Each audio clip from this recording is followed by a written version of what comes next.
The songs came very quickly, I think there was so much going on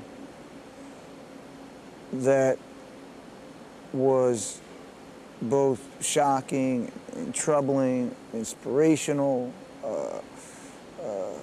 uplifting, incredibly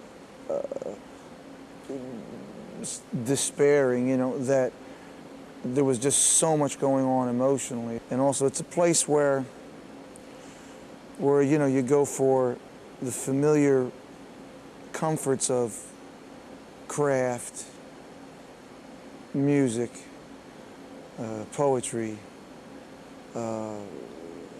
things that reflect back humanity, and that's why people go to the arts during times like these, I think. They need to feel that those things are still there, that they exist. They need to hear them and see them.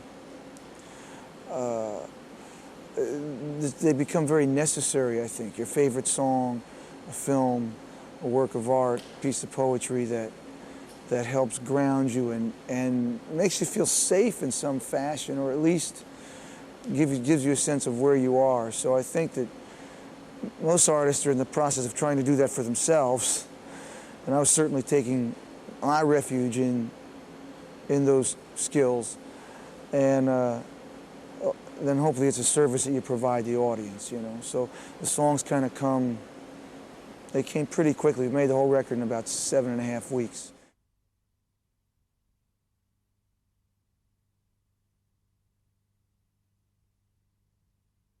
It's a real rock record, it's loud and noisy, and it's very musical, one of the most musical records I made.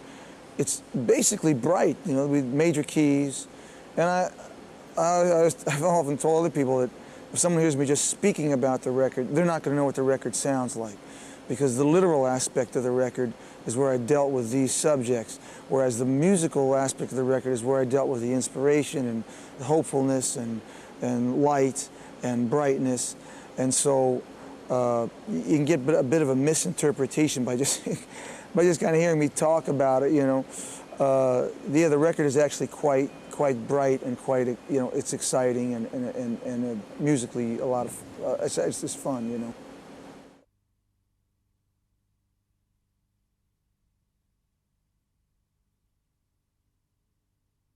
Well, we had new producers. We had Brendan O'Brien, the new producer, did a great job just sort of making the band sound very sonically fresh, getting a lot of power out of the band. Just had a great ear for rock music, and it was very inspirational and incredibly helpful. So.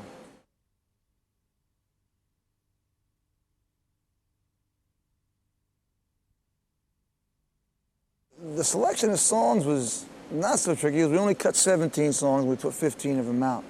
That's usually rare. I usually have a lot of outtakes, but not this time. And then the sequencing, it goes basically chronologically. The earliest stuff I wrote, the middle stuff I wrote, and sort of the last stuff I wrote.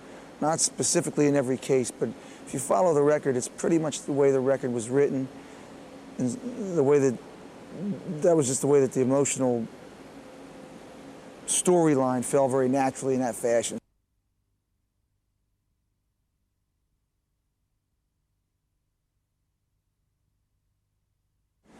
We haven't done just one-nighters in a long time, so we're going out one night in each city and boom, boom, boom, boom, boom, on to the next one, to get around the States.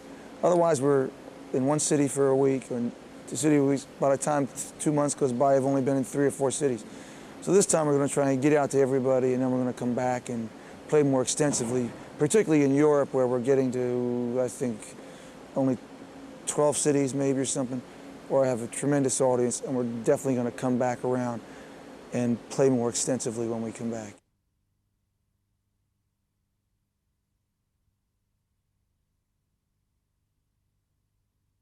I would imagine it's going to last, a year, I would think, it's sort of to get around and do what we do and cover our audience, which we try to do our best with. It'll be a little while,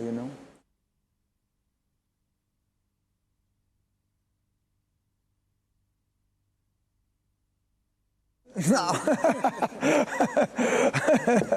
I don't think so. You know, it's just it continues to be my job. You know, so I mean, I'm sort of connected to those things because of what I've written about and the way that we've performed, but I still look at it, for me, you know, I don't like to think at it in those terms. You know, I just think basically, it's my work. I've been doing it for 30 years. I'm going to continue to do it, mainly because I like it.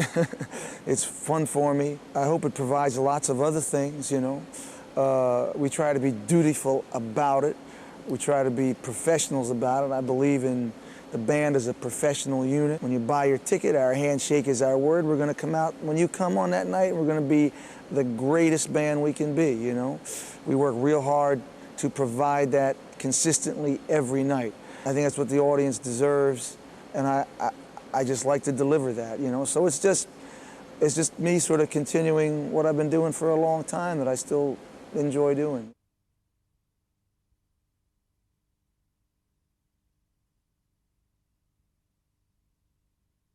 I think it was originally written as a soldier's song, you know. That was when I wrote it many, many years ago. We're someone who'd survived a very sort of catastrophic and transforming experience, returning home and, you know, going back to his family and his neighborhood where just others haven't had that experience. It was that one line, the sky's still the same unbelievable blue. Well, how can that be, you know? How can things remain unchanged? Because I've changed so much. And he's looking for somebody who just understands that. That's why with this kiss, say you understand. That's all. He just wants to hear somebody say, hey, I understand where you've been or what you're doing.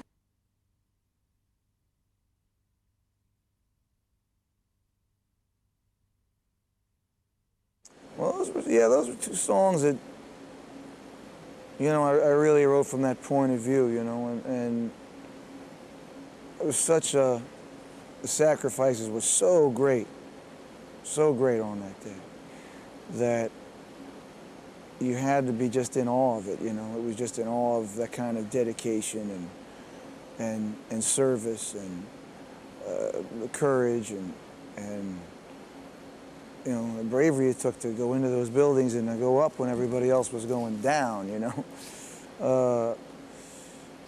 So those were the songs that I wrote. One early, Into the Fire I wrote early, and The Rising I wrote last, and they really sort of bookend the record, and we reversed them and we bookend the show with them now also. So they're two real central pieces, hopefully dedicated to the guys that gave everything they had, you know.